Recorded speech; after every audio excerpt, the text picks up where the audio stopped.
I'll give you an example. We had these, which I don't want to drop them. They're expensive. They're about $175 a piece to replace. These are Promethean. If I can get these up in the light for you guys to see. I don't know. It's kind of dark. I'm gonna do another one of these in the daytime when it's all sunny, and you'll be able to see the light better. You'll probably see glare off the sun, but you'll have a lot more sunlight. But let me get this up here where you can see it. That is called a QWERTY or full keyboard. See if I can get that up there where you guys can see that. QWERTY. That's where they get the name from. For those of you that don't know, it doesn't mean you're stupid or ignorant. It just means that you just haven't heard of it and you don't know what it means. So everybody's got to learn sometime. No shame in the game. These we have 32 of. And these are from our sponsor. This is the model. I can get this where the light will hit it, where you can see it. Get it over here, maybe you can see it better. That's the model number. The company is Leap, and that's our sponsor for the kids' chess class. They sponsored all the clocks, and they sponsored the timers. Now these, we'll do another video on these. These do stopwatch, and they do timers. So you have one piece of equipment that will do either or. It'll work as a stopwatch, and then it'll work as a dual timer. So you could set like 3 minutes for exercise, 1 minute for rest, and you use them for exercise. How do you use them in chess? What are you doing? Jumping jacks or push-ups? No, not at all. Listen up and learn. Okay, here's the way it works. You take this and you set it for, say, 2 minutes. Okay, that's 2 minutes to think of a move, and then give yourself 30 seconds timer to write it down. So your timer's running. After 2 minutes, it'll beep at 1 second, 3 seconds, 5 seconds. I think it does 2, but I know it does 1, 3, 5, or 9 seconds. Oh, and also to mention real quick, they will vibrate. So they will beep or vibrate or both. They're awesome. These things are awesome. And when I spoke with the sponsor, we were actually wanting and needing, for study purposes, for study and training, we were needing the clocks. I mean, yeah, the chess clocks, but we were needing the timers a lot more, way more than the chess clocks. The chess clocks, yeah, you play chess, and say you play a 10-minute game, and you write down your move, and you write down the time on the clock. Well, later, you're going to have to go back, and you're going to have to take those times, you're going to have to subtract times, and it's going to say like 4 minutes and so many seconds, then 3 minutes and so many seconds, and it's going to take you longer to try to figure out your times with minutes and seconds, and you have to keep subtracting. But with stopwatch, all you do is when it's your move, you know, wham, you hit the button, you start the clock. And then as soon as you get the move, stop your time and write down your move and let your opponent do the same thing.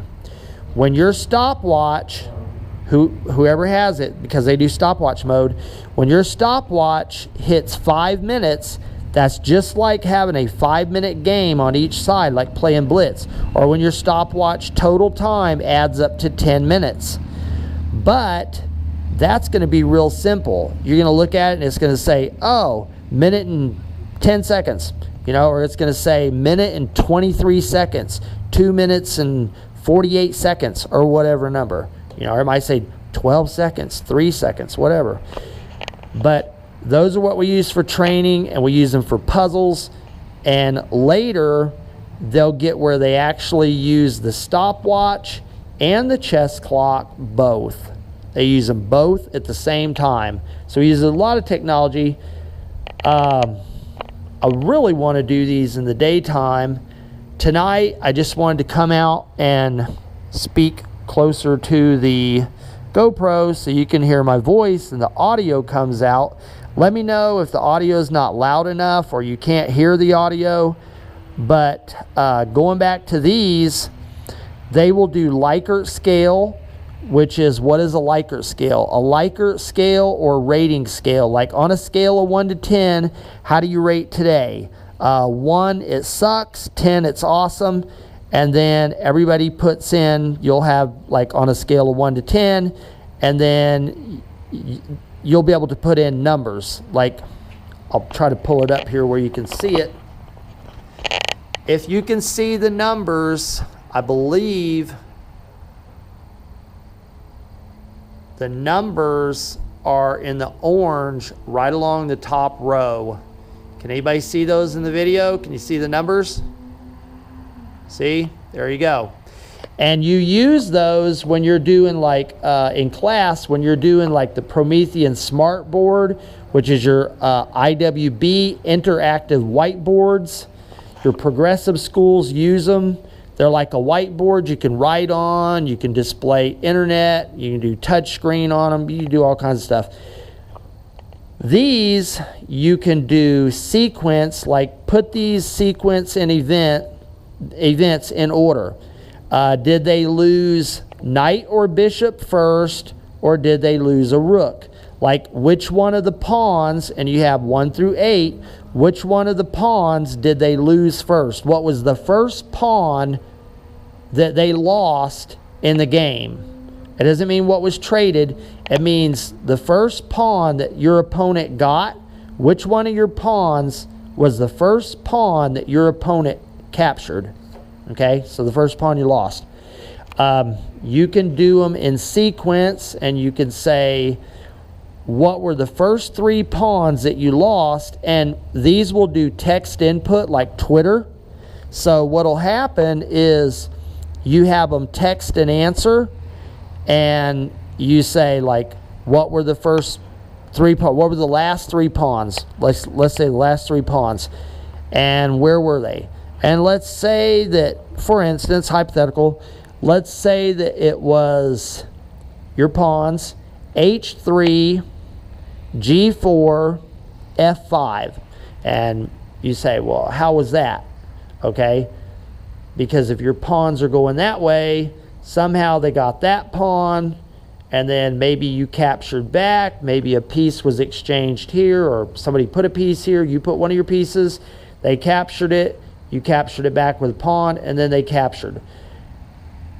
That might fit the story, but how does it explain the first example I just said, where you lose H3, G4, F5? Actually, it's more likely that you would lose, if you lost pawns, you would lose what's called the base of the pawn chain, like Nimzovich talked about. Attack a pawn chain, that's called a pawn chain for those that don't know.